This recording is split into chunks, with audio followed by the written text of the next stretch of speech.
নমস্কার বন্ধুরা, আমি সৌপর্ণ আর আপনারা যথারীতি গল্পের তরীর যাত্রী। কিছুদিন আগেই বিশ্বকবির 161তম জন্মজয়ন্তী গেছে। সেই উপলক্ষে গল্পের তরী এবং পাণ্ডুলিপি ফেসবুক গ্রুপ একত্রিত হয়ে আজ আপনাদের শোনাবে একটু অন্য ধারার গল্প। রবীন্দ্রনাথ আমাদের জীবনের সঙ্গে কতটা আজও ওতপ্রোতভাবে মিশে আছে সেই গল্প শোনায় অমৃতা ব্যানার্জির লেখা অন্ধকূপের দুয়ার ভেঙে। লেখিকার জন্ম মেদিনীপুর শহরে। তিনি পেশায় একজন তথ্য প্রযুক্তি ইঞ্জিনিয়ার। লেখালেখি শুরু 2020 সালে। কিছু গল্প সংকলনে অমৃতার লেখা স্থান পেয়েছে। আন্তর্জাতিক ওয়েব পোর্টালেও তার লেখা প্রকাশিত হয়েছে। সম্প্রতি আন্তর্জাতিক নারী দিবস উপলক্ষে আয়োজিত একটি অনুষ্ঠানে আন্তর্জাতিক প্রকাশনা সংস্থার উদ্যোগে প্রকাশিত একটি সংকলনে অমৃতার লেখা নির্বাচিত হয়েছে। তাহলে আর বেশি দেরি না করে পাল তুলে ভাসিয়ে দিই গল্পের তরীর প্রথম মিউজিক্যাল স্টোরির উদ্দেশ্যে, যার নাম অন্ধকূপের দুয়ার ভেঙে।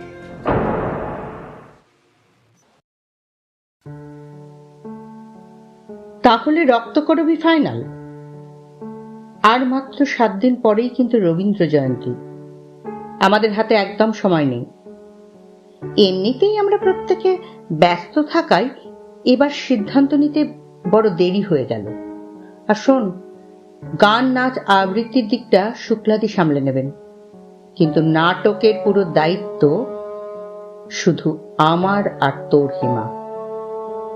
গতবারের মতো অন্য কেউ যেন আমাদের পরিচালনা করার চেষ্টা না করে, সেদিকে খেয়াল রাখতে হবে। সেসব তো ঠিক আছে রমাদি, কিন্তু আমি ভাবছি এত কম সময়ের মধ্যে এতগুলো রক্তকরবী জোগাড় করব কিভাবে? রবীন্দ্র জয়ন্তীর অনুষ্ঠান তো অলি গলিতে হয়। রক্তকরবী মঞ্চস্থ করার সিদ্ধান্ত নিশ্চয়ই অনেকেই নিয়েছে। তোড়জোড়ও তাদের আগে থেকেই শুরু হয়ে গেছে। আমরা কি পারবো 1 সপ্তাহের মধ্যে রক্তকরবী জোগাড় করতে? ঠিক বলেছিস হেমা। রবীন্দ্র জয়ন্তী উদযাপনের আজকাল আর কোনো ক্লাস নেই। যে পাচ্ছে সে হারমোনিয়ামের সামনে বসে প্যাঁ প্যাঁ করে রবীন্দ্রসঙ্গীত গাইতে বসে যাচ্ছে। আসল কথায় আসি, ফুল জোগাড় করা অবশ্যই একটা সমস্যা, কিন্তু রক্তকরবী তো কেবল প্রয়োজন নন্দিনীর চরিত্রের জন্য। রক্তকরবীর নায়িকা অর্থাৎ নন্দিনীর চরিত্রে তো অভিনয় করব আমি। আমার আসল ফুল না হলেও চলবে। রক্তকরবীর মতো দেখতে আর্টিফিশিয়াল জুয়েলারি থাকলেই যথেষ্ট।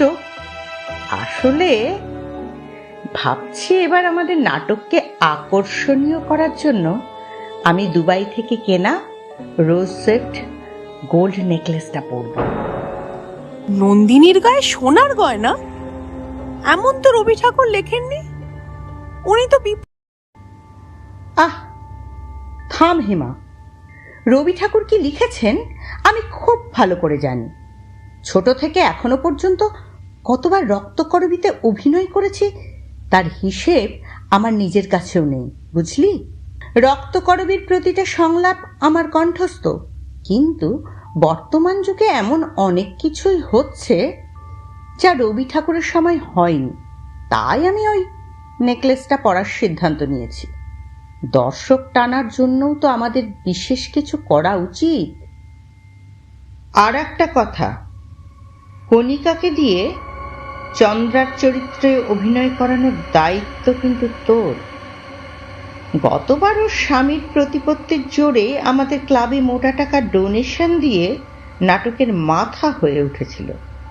এবার আর তা হতে দেওয়া যাবে না। আমিও মিসেস দাশগুপ্ত ওকে মজদুরের বউ সাজাবো সবার সামনে। না থাকবে কোনো কর্তৃত্ব, না থাকবে গায়ে।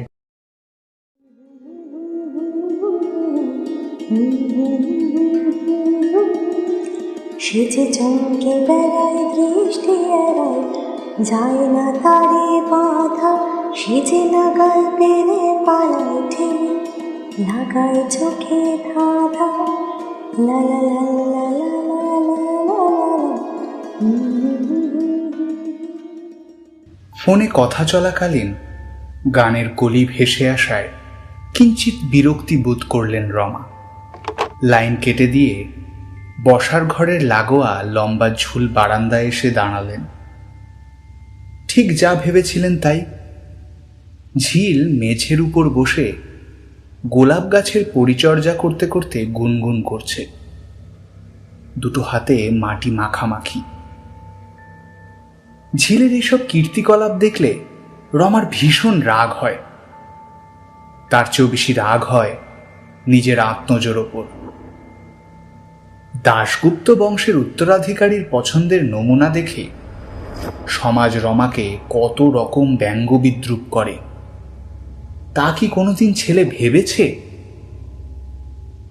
অবশ্য রমা নিজেও কতটুকু ছেলের কথা ভেবেছেন অথবা ভাবেন, তাও আরেকটি বিচার্য বিষয়। ঝিলের তো পরম সৌভাগ্য যে সে দাশগুপ্ত বংশের পুত্রবধূ হয়েছে। বানের জলে ভেসে আসা মেয়েদের এমন ভাগ্যের কথা কেউ শুনেছে আগে? স্রোতের বিপরীতে হলেও দাশগুপ্ত বংশের শোণিত যার ধমনীতে বইছে, সে কিছু মহান কাজ তো অবশ্যই করবে। রমা মনে করেন ঝিল এই সৌভাগ্যের জন্য একদমই অনুপযুক্ত।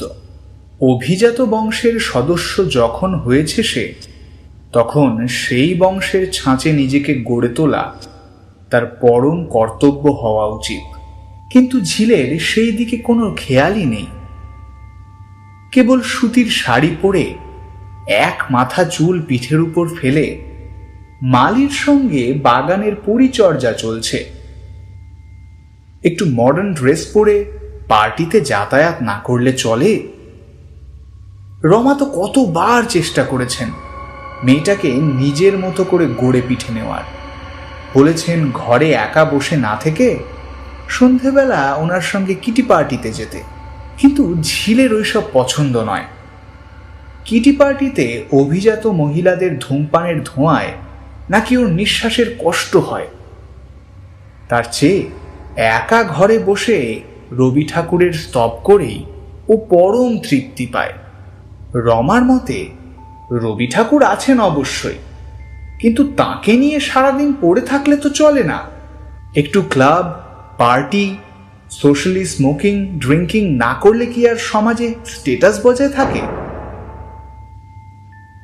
একটু আগেই কাজের মেয়ে শ্বেতপাথরের মেঝে একদম ঝকঝকে পরিষ্কার করে দিয়ে গেল, আর এই মেয়ে এর মধ্যেই মাটি ছড়িয়ে পুরো সাদা মেঝে নোংরা করে দিল। সেই মাটির মধ্যেই আবার কেমন নিজের লাল শাড়ির আঁচল বিছিয়ে বসে আছে। মেয়েটা কি একদমই বোধবুদ্ধিহীন? রাগে রমার মাথা পর্যন্ত জ্বলে উঠল, কিন্তু তার বংশমর্যাদা চিৎকার করার শিক্ষা দেয় না। রাগের উপর সংযমের রাশ টেনে গাম্ভীর্যপূর্ণ স্বরে রমা বলেন, গাছটা তো বাগানেই ভালো ছিল, আবার বারান্দায় নিয়ে এলে কেন? গাছের দিক থেকে দৃষ্টি না সরিয়ে ঝিল বলে, বারান্দাটা কেমন নিষ্প্রাণ লাগতো মা। দেখুন দেখুন কি সুন্দর টকটকে লাল গোলাপ ফুটেছে। বারান্দাটা কেমন ঝলমল করছে, দেখুন মা। বারান্দায় দাঁড়িয়েও তো বাগান স্পষ্ট দেখা যায় ঝিল। বেকার পরিষ্কার মেঝেটাকে কাদা মাখানোর কোনো প্রয়োজন ছিল না।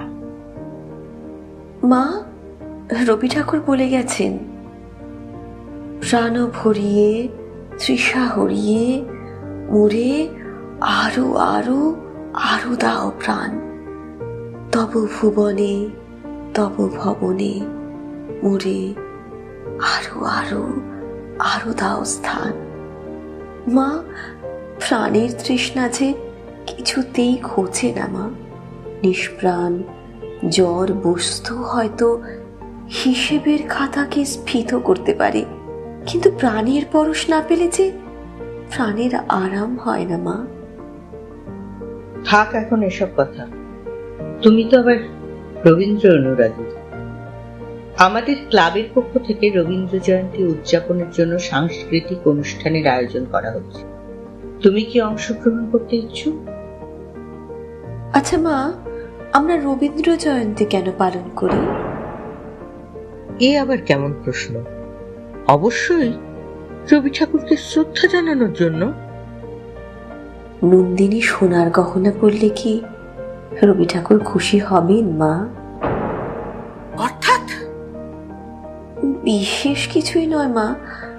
রবি ঠাকুরের নন্দিনী মাটির তলার মরা ধনের বাঁধন ছিন্ন করে মাটির উপরের প্রাণের হিল্লোলে মেতে ওঠার কথা বলেছিল। রবি ঠাকুর যদি দেখেন এই যুগে তার নন্দিনী সেই মরা ধনকেই গলার মালা বানিয়ে ঘুরে বেড়াচ্ছে, তাহলে কি উনি সম্মানিত বোধ করবেন, নাকি ওনার প্রতি যোগ্য সম্মান প্রদর্শন করা হবে? মা, রবি ঠাকুরকে গুরুদেব বলা হয়। তাবৎ বিশ্ব ওনাকে গুরু রূপে স্বীকার করেছে। ভগবান শ্রীকৃষ্ণ বলে গেছেন, অহংকার পতনের মূল কারণ। গুরুদেবও সেই কথাই বলেছেন মা।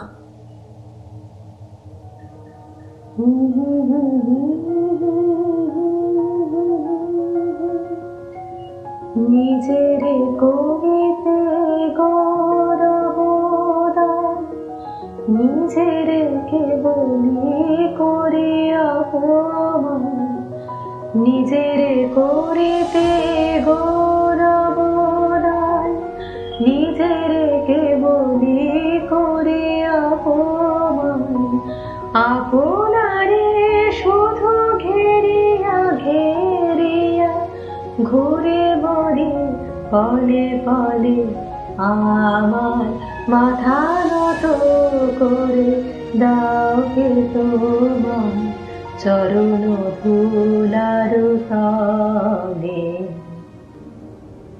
রবি ঠাকুরের উদ্দেশ্যে আয়োজিত অনুষ্ঠানে ওনাকে অবহেলা করে যদি মানুষ নিজের তুচ্ছ প্রতিপত্তির নেশায় মত্ত থাকে মা, তবে তবে আমি সেই অনুষ্ঠানকে ধিক্কার জানাই। সংস্কৃতির আড়ালে প্রহসন চূড়ান্ত নিন্দনীয় কাজ। ক্ষমা করবেন মা, আপনাদের অনুষ্ঠানে অংশগ্রহণ করতে আমি অপারগ। ডিসগাস্টিং! অপরূপ যে কি দেখে তোমার প্রেমে পড়েছিল তা আমি আজও বুঝে উঠতে পারলাম না। হেল উইথ ইওর তত্ত্বকথা। কথা শেষ করে দ্রুত পায়ে স্থান ত্যাগ করেন রমা। মিসেস রমা দাশগুপ্ত এক সময়ের বিশিষ্ট ক্রিমিনাল লয়ারের একমাত্র আদরের কন্যা। ব্যবসায়িক সূত্রে সম্রাট দাশগুপ্তের সঙ্গে বাবার আলাপ ছিল। সেই সূত্রে রমার সঙ্গেও সম্রাটের আলাপ। ক্ষণকালের প্রণয় এবং তারপরে 7 জন্মের বন্ধন। যদিও জন্ম জন্মান্তরের বন্ধনে বাঁধা পড়ার পর আর উভয়ের মধ্যে প্রেমের অস্তিত্ব ছিল কিনা তা ভাববার অবকাশ কারোর হয়নি। সম্রাট দাশগুপ্ত একজন নামজাদা শিল্পপতি। দেশে বিদেশে ওনার ব্যবসার প্রসার। যদিও ওনার সব কর্মকাণ্ড সম্পর্কে রমা অবহিত নন, তবে আঁচ করেন যে সম্রাট কিছু অনৈতিক কর্মের সঙ্গে যুক্ত। অবশ্য তাতে রমার কিছু যায় আসে না। পিতৃকুল ও শ্বশুরকুলের অফুরান সম্পত্তির মহিমা প্রদর্শন করে সমাজে নিজের মান সম্মান বজায় রাখার দায়িত্ব পালন করেই উনি হাঁফিয়ে ওঠেন। বিয়ের 2 বছর পরে রমার কোল আলো করে আসে প্রথম সন্তান অপরূপ। বংশপ্রদীপ পেয়ে ভীষণ সন্তুষ্ট হন সম্রাটও। তাকে যোগ্যরূপে গড়ে তোলার জন্য মাত্র 5 বছর বয়সে পাঠিয়ে দেওয়া হয় উত্তরবঙ্গের একটি কনভেন্টে। অবশ্য এর পিছনে আরেকটি কারণ নিহিত ছিল। সন্তান প্রতিপালনের দায়ভার বহন করার ফলে সমাজের প্রতি নিজের দায়ভারকে অবহেলা করছিলেন রমা। তাই এই সিদ্ধান্ত। কিন্তু হিতে বিপরীত হল। কনভেন্টে গিয়ে অপরূপ এক রবীন্দ্র পাগল শিক্ষকের পাল্লায় পড়ল। দাশগুপ্ত পরিবারের রীতিনীতি সব হলো বিস্মৃত। সারাদিন আপন মনে আবৃত্তি করে, না হলে রবীন্দ্রসঙ্গীত গুনগুন করে। জন্মদিনের পার্টিতে কেক কাটার পর কাজের লোকের বাচ্চার মুখে আগে কেকের টুকরো তুলে দেয়। সম্রাট ও রমা অল্প দিনের মধ্যেই বুঝলেন এই ছেলেকে দিয়ে ব্যবসা হবে না, কিন্তু উত্তরাধিকারী তো প্রয়োজন। ঈশ্বরের অসীম কৃপায় রমার কোল পুনরায় আলোকিত হল। এলো দ্বিতীয় সন্তান স্বরূপ। স্বরূপকে আর দূরে পাঠানোর সাহস হলো না কারোর। দাশগুপ্ত বংশের ছাঁচে ফেলে তাকে মানুষ করা হলো। অবশ্য স্বরূপ মানুষ হয়েছে তা বলা যায় না। বাবার ইশারায় চলা কলের পুতুল স্বরূপ। সম্রাটের পদাঙ্ক অনুসরণ করে সে এখন ব্যবসা সামলায়। কিন্তু অপরূপ, সময় যত অতিবাহিত হয়েছে বাবার সঙ্গে তার আদর্শগত বিভেদ তত প্রকট হয়েছে। ব্যবসায় যোগদান করা দূরে থাক, সে এমন একটি পেশা চয়ন করেছে যার জন্য সম্রাট নিজের সন্তানকে মনে প্রাণে ঘৃণা করেন। উপরন্তু এক অজ্ঞাত কুলশীল মেয়েকে বিয়ে করেছে সে। বিয়ের দুদিন পরেই বউকে রেখে বাবু কর্তব্য পালনের জন্য চলে গেছেন। ফিরে এসে অবশ্য বউকে নিয়ে যাবেন। নিয়ে গেলেই রমা বাঁচেন। মানধাতার আমলের তত্ত্বকথা অন্তত আর সারাদিন শুনতে হবে না। বেশ কিছুক্ষণ হলো সূর্যাস্ত হয়েছে। পারিপার্শ্বিক প্রকৃতি আঁধারের চাদরে নিজেকে নিমজ্জিত করছে। চারিপাশ নিস্তব্ধ। জানলার পাশে দাঁড়িয়ে আছে ঝিল। সন্ধ্যার সময় আজকাল ওর ভিতরে অদ্ভুত একটা কষ্ট মোচড় দিয়ে ওঠে। বিশাল এই দাশগুপ্ত ভিলায় নিজেকে প্রেতের মতো মনে হয়। চারিদিকে কোথাও এক চিলতে প্রাণের স্পন্দন নেই। শ্বশুরমশাই ও স্বরূপের অফিস থেকে ফিরতে দেরি হয়। শাশুড়িমা আগে তবুও মাঝে মধ্যে বাড়িতে কিটি পার্টি করতেন, কিন্তু আগামীকাল রবীন্দ্র জয়ন্তীর অনুষ্ঠানের মহড়ার জন্য উনি বেশিরভাগ সময় ক্লাবেই অতিবাহিত করছেন। পরিচারক বৃন্দ কেমন অনুভূতিহীন যন্ত্র মানবের মতো ঘুরে বেড়ায়। ভীষণ কষ্টের এই মুহূর্তে টেবিলে রাখা গীতবিতানটা তুলে বুকের সঙ্গে জাপটে ধরেছি। তখনই একটা পাখি দ্রুত বেগে কর্কশ কণ্ঠে ডাকতে ডাকতে বাসার উদ্দেশ্যে উড়ে যায়। দিনের শেষে ঘুমের দেশে ঘুমটা পড়া ওই ছায়া ভুলালো রে ভুলালো মোর প্রাণ পারেতে সোনার কোলে আধার মূলে কোন মায়া ঘিয়ে গেল কাজ ভাঙানো গান দিনের শেষে।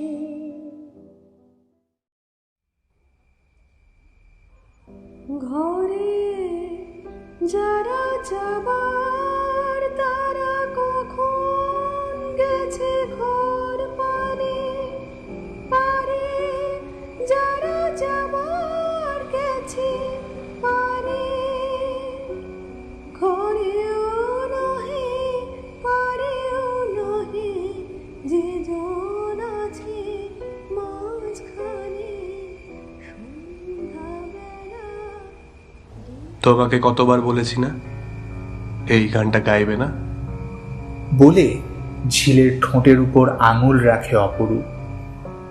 আস্তে করে ঠোঁটের উপর থেকে আঙুল সরিয়ে অপরূপের দিকে বিষণ্ণ হাসি হেসে ঝিল বলে, আমার নিজের কথাই তো গুনগুন করছিলাম। দেখো, আমার মতো মানুষ সমাজের নজরে তুচ্ছ হলেও রবি ঠাকুর কিন্তু আমাদের ভুলেননি। সত্যি, আমার তো ঘর নেই, পারও নেই, অনাথ আশ্রমে বড় হয়েছি। সবাই আমাকে ঝিল বলে ডাকে, কিন্তু কে আমার এই ঝিল নামকরণ করেছিল তাও অজানা। অনাথ আশ্রমের টাকা সীমিত। আমাদের মতো যারা বড় হয়ে লেখাপড়া শেষ করেছে তাদের আর বেশি দিন বোধহয় অনাথ আশ্রমে ঠাঁই হবে না। একটা একটা চাকরি ভীষণ প্রয়োজন অপরূপ, কিন্তু কোথায় চাকরি? একদম ভয় নয়। যে রবি ঠাকুরকে আশ্রয় করে বড় হয়েছ তার কথা মনে করো, সব সংশয় দূর হবে। আপন মাঝে শক্তি ধরো, নিজের করো জয়, মুক্ত করো ভয়। আপন মাঝে শক্তি ধরো, নিজের করো জয়। সংকোচের বিহ্বলতা, নিজের অপমান, সংকটের কল্পনাতে হয়েও না ম্রিয়মান। সংকোচের বিহ্বলতা, নিজের অপমান, দুর্বলের রক্ষা করো, দুর্জনের হানো। নিজের দিন ও নিঃসহায় যেন কভু না জানো। দুর্বলের রক্ষা করো, দুর্জনের হানো। নিজের দিন ও নিঃসহায় যেন কভু না জানো। মুক্ত করো ভয়, নিজের পরে করিতে ভর, না রেখো সংশয়। মুক্ত করো ভয়, নিজের পরে করিতে ভর, না রেখো সংশয়। সংকোচের বিহ্বলতা, নিজের অপমান, সংকটের কল্পনাতে হয়েও না ম্রিয়মান। সংকোচের বিহ্বলতা, নিজের অপমান। আর তাছাড়া আমি তো আছি। কে তোমার নাম ঝিল রেখেছিল তা অজানা হলেও এই ঝিলের দর্পণে যে আমি আমার হৃদয় স্পষ্ট প্রতিফলিত হতে দেখি। এখন থেকে আমরা পরস্পর সব দায়ভার ভাগ করে নেব। তুমি উচ্চ বংশের সন্তান অপরূপ। তোমার পরিবার কি আমাকে মেনে নেবেন? আমাদের পরস্পরের স্বীকৃতি সর্বাধিক মূল্যবান ঝিল। তাছাড়া আমি মনে করি আমার পরিবার অমানুষ নয়, বিশেষত আমার মা। প্রতিটি নারীর হৃদয় মাতৃত্ব বিরাজ করেছিল। কেবল আমার মায়ের সেই সত্তা প্রাচুর্যের মলিন চাদরে আবৃত। আমার বিশ্বাস একদিন সেই মলিনতা দূর হবেই। তবু আমাকে মেনে নেওয়া ওনাদের পক্ষে সহজ হবে না। তুমি একবার ওনাদের সাথে কথা বলতে পারতে। প্রেম যদি সত্যি হয় তাহলে রবি ঠাকুরের ভাষায় ভাগ্যের পায়ে দুর্বল প্রাণে ভিক্ষা না যেন যাচ্ছি, কিছু নাই ভয়, জানি নিশ্চয় তুমি আছো, আমি আছি। প্রকৃতির বুকের উপর এক পবিত্র আলিঙ্গনে বাঁধা পড়ে দুটি হৃদয়। পাশ দিয়ে প্রবহমান তিস্তা তাদের প্রেমের উপর স্বীকৃতির শিলমোহর বসিয়ে দিয়ে যায়।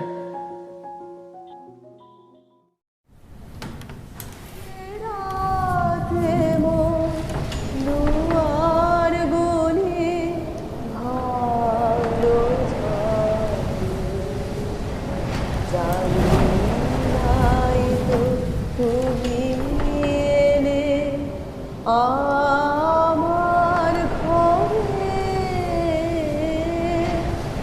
যে রাতে মোর দুয়ার গলি ভাঙলো ঝড়,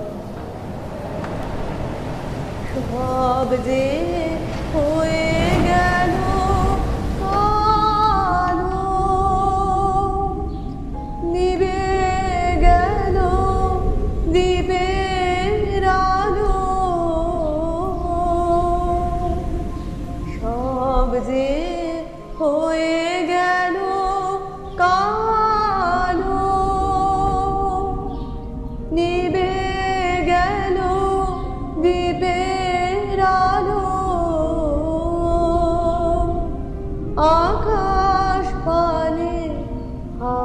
ঘাট বানালো কাহার তরে,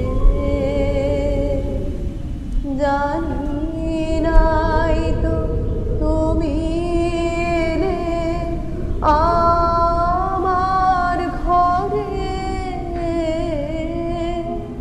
যে রাতে মোর দুয়ার গলি ভাঙলো ঝড়।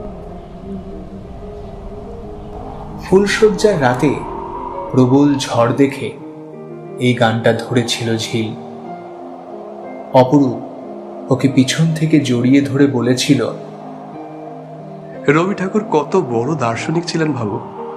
বলা হয় রাতের অন্ধকার যখন সবচেয়ে নিবিড় তখনই উষার আলো ফোটে। রবি ঠাকুরও চারিদিক আঁধারে নিমজ্জিত হওয়ার পর আলোর আগমনের কথা বলেছেন। রবি ঠাকুর থাকতে আমরা কখনোই পথভ্রষ্ট হব না। দেখো, ধরা মাঝে শান্তির বাড়ি বর্ষণ করার জন্য তিনি সর্বদা প্রস্তুত। রাতে মোর দুয়ার গলি ভাঙলো ঝড়ে। মাঝরাতে হঠাৎ জোরে জোরে জানলার কপাট পড়ার আওয়াজে ঝিলের ঘুম ভেঙে যায়। বাইরে প্রবল ঝড় উঠেছে, তার সঙ্গে শ্বশুর শাশুড়ির ঘর থেকে চিৎকারের শব্দ শোনা যাচ্ছে। এই বাড়িতে তো সাধারণত কেউ এত জোরে কথা বলে না, তাহলে বাইরের ঝড় এবং অন্দরের উন্মাদনা পরস্পরের সঙ্গে যেন প্রতিযোগিতায় মত্ত। ঝিলের বুক দুরু দুরু কেঁপে ওঠে। বিপদের আশঙ্কায় গুটি গুটি পায়ে গিয়ে শ্বশুর শাশুড়ির ঘরের বাইরে দাঁড়ায়। সম্রাট, তুমি অর্থ পিশাচ জানতাম, কিন্তু পিশাচ জানতাম না। আমাকে অর্থপিশাচ বলার আগে নিজেকে একবার আয়নায় দেখো, আর একটা অর্থপিশাচের প্রতিবিম্ব দেখতে পাও। কি বললে? হ্যাঁ হ্যাঁ, আমি অর্থ পিশাচ হতে পারি, কিন্তু কিন্তু তোমার মতো পিশাচ নই, বুঝলে? তোমার মতো নিজের সংসারের ক্ষতি আমি কখনো করি। সংসার? ব্লাডি হেল! কবে তুমি সংসার নিয়ে ভেবেছো? সোসাইটি, পার্টি আর স্টেটাস মেইনটেনেন্সের বাইরে সংসারকে সময় দেওয়ার ফুরসত হয়েছে তোমার কোনোদিন? তা বলে নিজের সন্তানের চরম ক্ষতি আমি কোনোদিন কল্পনাও করিনি। তুমি কি করে পারলে সম্রাট? অপরূপ তোমার নিজের রক্ত। জানি তোমাদের আইডিওলজিক্যালি ডিফারেন্স আছে, তা বলে এমন ক্ষতি? ব্যাপারটি যে এত দূর এগোবে আমি ভাবতে পারিনি রমা। ওরা যে অরূপদের ইউনিটকে টার্গেট করবে তা আমার কাছে কল্পনাতীত। আমি কিছু জানি না, তুমি ওদের আটকাও। আমার অপরূপের কোনো ক্ষতি যেন না হয় সম্রাট। আমি চেষ্টা করেছিলাম রমা, বিলিভ মি, কিন্তু এখন সব হাতের বাইরে। এখন আর কিচ্ছু করার নেই।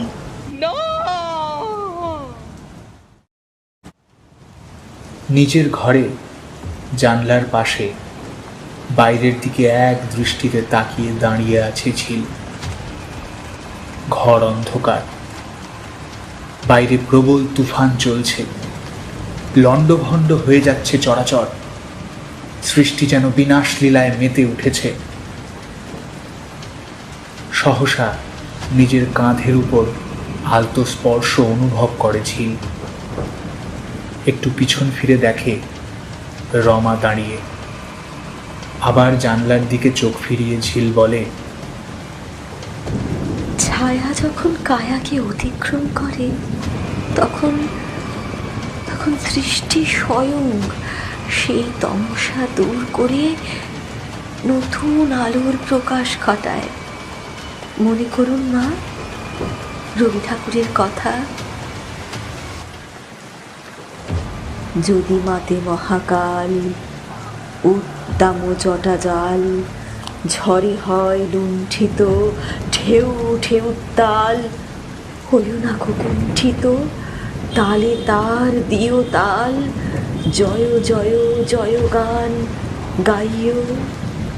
মা, মহাকাল আজ ধ্বংসলীলায় উন্মত্ত। আজ রাতে ধুয়ে মুছে যাবে সব পাপ, নবরবি কিরণে নতুন রূপে প্রকাশিত হবে চরাচর।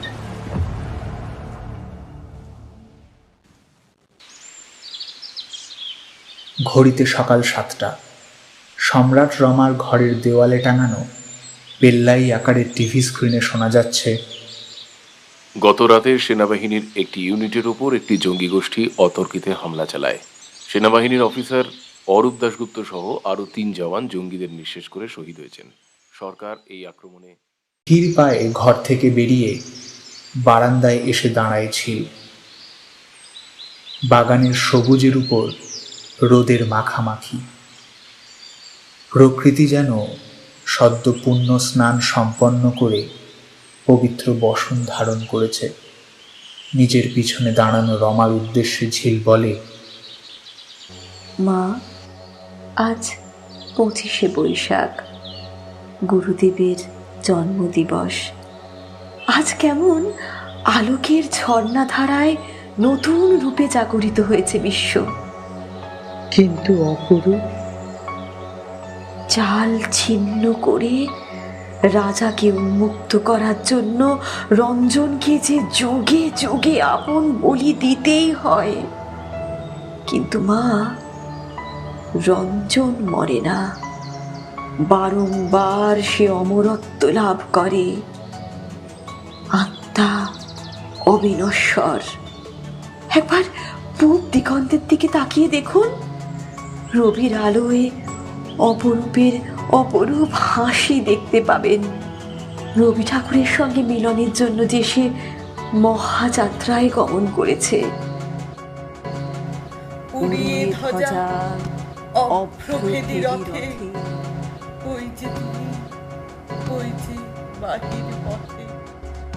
আরামকে দাঁড়ায় শরীর এলিয়ে দিয়ে কপালের উপর হাত রেখে বসে আছেন সম্রাট।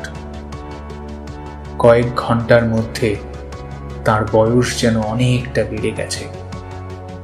ধীরে সম্রাটের সামনে দাঁড়িয়ে ঝিল বলে, বাবা, কিছু বলার ছিল। চোখ বন্ধ করে মাথা নেড়ে সম্মতি দেন সম্রাট। আমি জানি বাবা, আপনি আমাকে কোনোদিনই এই পরিবারের যোগ্য মনে করেননি, কিন্তু কিন্তু যে চলে গেল সে তো আপনার নিজের সন্তান। মিথ্যে দম্ভের জালে নিজেকে আর আড়াল করে রাখবেন না। সন্তানের মৃত্যুর দায়ভার নিয়ে বাঁচা দুঃসহ। বেরিয়ে আসুন, বেরিয়ে আসুন, সেই জাল ছিন্ন করে মুক্ত করুন নিজেকে। আপনার ছেলে রবীন্দ্রনাথকে ঈশ্বর মনে করত। মনে যখনই কোনো শঙ্কা বাসা বাঁধত, উদাত্ত কণ্ঠে বলে উঠত, তুমি সর্বকর্মচিন্তা আনন্দের নেতা। নিজ হস্তে নির্দয় আঘাত করি পিত ভারতের সেই স্বর্গে কর জাগরিত।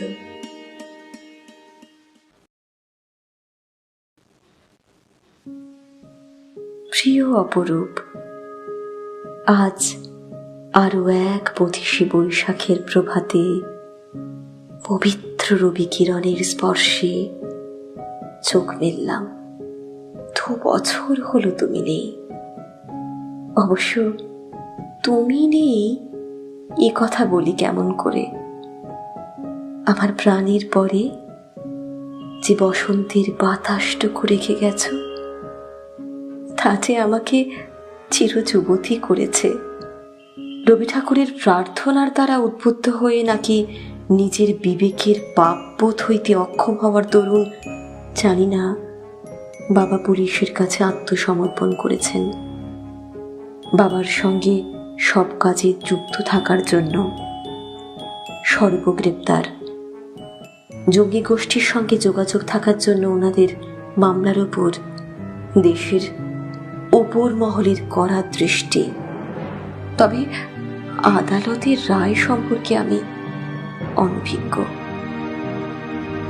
বাবার সত্য সামনে আসার পর থেকে দাশগুপ্ত পরিবারের মর্যাদার সূর্য অস্ত গেছে। তুমি ঠিকই বলেছিলে, সব মেয়ের মধ্যেই মাতৃসত্তা থাকে। সর্বহারা হবার পর রমা দেবীর মাতৃসত্তা উন্মোচিত হয়েছে। এই অনাথা ঝিল আজ মাতৃস্নেহের ছায়া অনুভব করে তৃপ্ত। মা এবং আমি কয়েকটি অনাথ শিশুদের নিয়ে একটি ছোট্ট আশ্রম খুলেছি জানো। আজকের শুভ দিনে আমাদের এই আশ্রমের উদ্বোধন।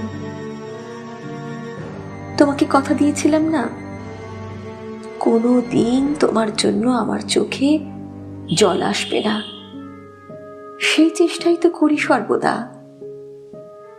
আশ্রমের কাজের ফাঁকে যেটুকু সময় পাই রবি সাধনায় কাটিয়ে দিই।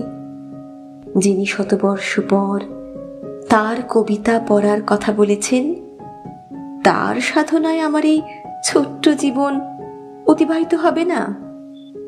তুমি ভালো থেকো, নিজেকে যত্নে রেখো। বারংবার রাজা জালে আবদ্ধ হচ্ছেন, তাই রঞ্জনকে যে শীঘ্রই অবতার ধারণ করতে হবে। ইতি তোমার রবিপ্রিয়া ঝিল। রমাদেবীর পিত্রালয়ের বাগানে ছোট ছোট শিশুরা সমবেত হয়েছে। আজ রবীন্দ্র জয়ন্তীর শুভ তিথিতে তারা মাথার উপর ছাদ পাবে। রমাদেবী, ঝিল ও শিশুদের সমবেত কণ্ঠ প্রতিধ্বনিত হচ্ছে দিকে দিকে।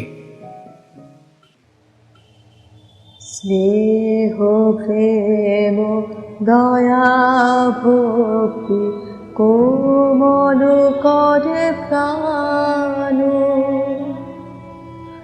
কত শান্তন করে বর্ষণ সন্তাপ হরণে, আনন্দ লোকে মঙ্গলালোকে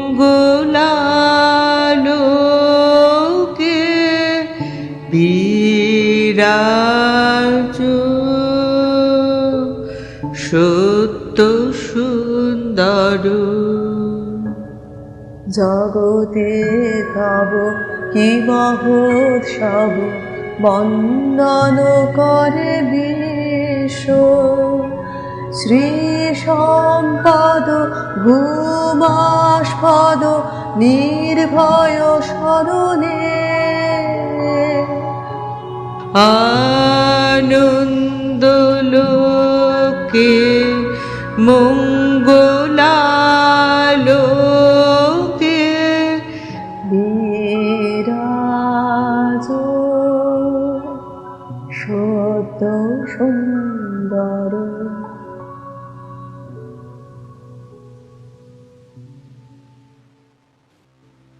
শুনছিলেন অমৃতা ব্যানার্জির লেখা অন্ধকূপের দুয়ার ভেঙে। গল্প পাঠে শুভদীপ, অভিনয় ঝিল সোহিনী, রমা অনিন্দিতা, হেমা শ্রেয়া, সম্রাট পৃথ্বীরাজ, সংবাদ পাঠক বিবেকজিৎ এবং অপরূপের চরিত্রে গল্পের সূত্রধর এবং পরিচালনায় আমি সৌবর্ণ। আপনাদের কেমন লাগলো আজকের গল্প অবশ্যই কমেন্ট করে জানান আমাদের, আর সঙ্গে সঙ্গে গল্পটা লাইক আর শেয়ার করতেও ভুলবেন না। এছাড়া যদি আমাদের চ্যানেলে প্রথমবার এসে থাকেন তবে সাবস্ক্রাইব তো নিশ্চয়ই করে দেবেন। আজকের মতো এখানেই বিদায়, বাকি কথা পরে হবে। শুভরাত্রি।